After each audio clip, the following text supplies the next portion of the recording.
There's been a bit of a scandal in the news recently about whether or not you could go whitebaiting during a level 4 lockdown.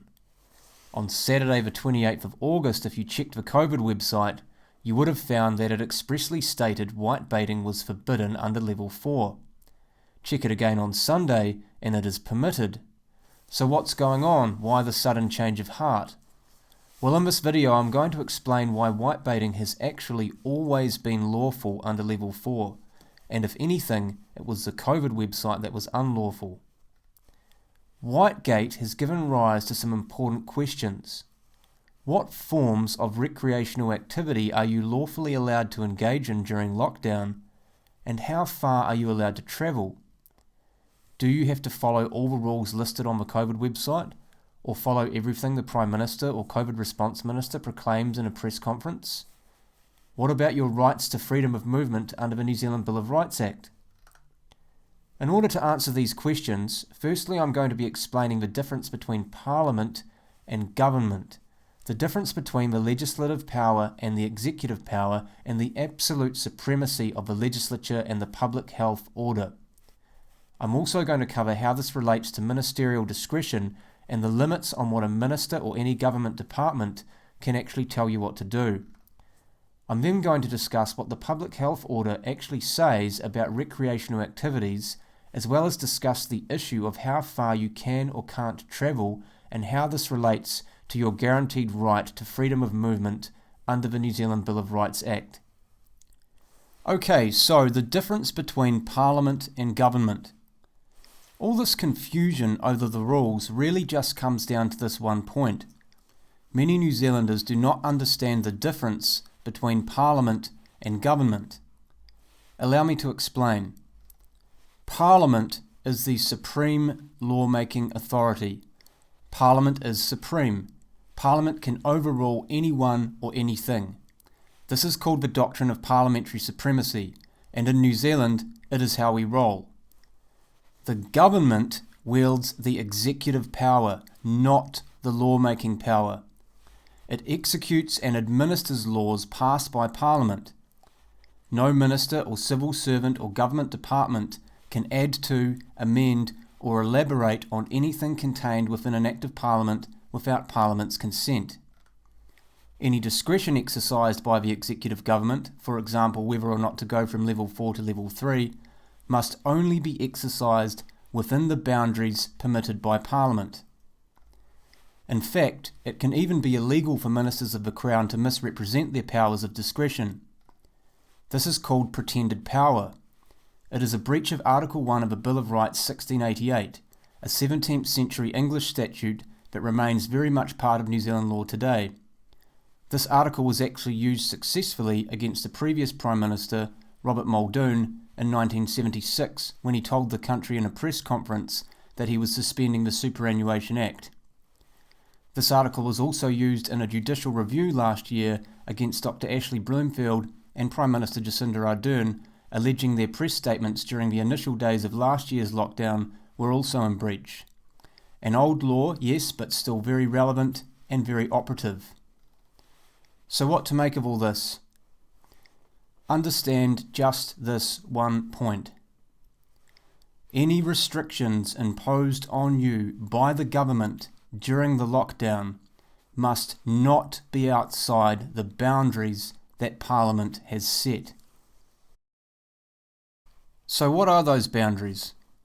Firstly, I do need to point out that Parliament has in fact granted the government, through the COVID Act, the power and discretion to make you stay in any place, refrain from going to any place, or prevent you from carrying out any specified activity. Yes, that power has been granted. However, it comes with some strict conditions. The power to impose restrictions on you during a lockdown can only be exercised through a public health order. A public health order is what we call delegated legislation. For it to be valid, it has to perform the same as any other legislation. It must be a formal written instrument. It cannot be a verbal proclamation in a press conference or a list of rules and guidelines on a government website. So when the Prime Minister or COVID Response Minister or Director General of Health during a press conference tell you what you can and can't do during lockdown, They are merely passing on to you what is written in the public health order. The same rule applies for the COVID website. It is merely passing on to you what is contained within the public health order, or at least this is what is supposed to happen. If the government department or civil servant or minister attempts to add any restrictions that are not found within the written public health order, then they have no legal bearing. A minister may even be breaking the law themselves for pretended power in breach of Article 1 of the 1688 Bill of Rights. So what does the public health order say about recreational activity under Level 4? Recreational activity that is readily accessible is permitted. Recreational activity is essentially anything that does not expose you to danger and is not expressly forbidden by the order. Surfing, sailboating, swimming are some examples of recreational activities that are forbidden because they are expressly stated. There is nothing in there about whitebaiting, and there never was. Now the real bone of contention here seems to be around the interpretation of the words readily accessible. How far is readily accessible? How far can you actually go from your house? The government has repeatedly told us stay home, don't go far, stay in your own neighbourhood. The COVID website clearly states that if you're going fishing, you must not go to your favourite fishing spot, only to your closest one. That's how the government interprets the words readily accessible. But are they correct? And does the government have the right to interpret those words for us? Well, this is a path I will admit I was a bit hesitant to go down, but I have decided that I will say what I think. I do need to make it clear, however, that what I'm about to tell you is my own opinion on how I think a court would interpret the words readily accessible. We probably won't know for sure until someone actually appeals an infringement notice to a higher court. Okay, so here it goes. The New Zealand Bill of Rights Act 1990 guarantees you the right to freedom of movement. Ordinarily, you have the fundamental right to travel as far as you want to perform your recreational activity. However, your rights under the New Zealand Bill of Rights Act are not quite absolute. Parliament and the government, through delegated legislation of a public health order, can place justified limitations on these rights, but only when they use express language. The courts do not take kindly to limitations on the New Zealand Bill of Rights Act when ambiguous language is used. If there is any ambiguity in the public health order, which there clearly is with the words readily accessible, an interpretation most consistent with the New Zealand Bill of Rights Act must be favoured. So what does this mean for the words readily accessible? Well, let's think of it like a spectrum. On one end of the spectrum, you've got whatever is the most reasonable, restrictive interpretation you could apply, and on the other end, you've got whatever is the most reasonable, liberal, Bill of Rights friendly interpretation you could apply. The most reasonable, restrictive interpretation is probably the government's current interpretation, meaning not far from your house, no more than 5 or 10 minutes drive, not outside your neighbourhood or whatever. I would suggest that the most reasonable, rights-friendly interpretation would probably be something along the lines of anywhere you can get there and back during daylight hours without having to stop for anything non-essential. Nothing to do with distance, just accessibility.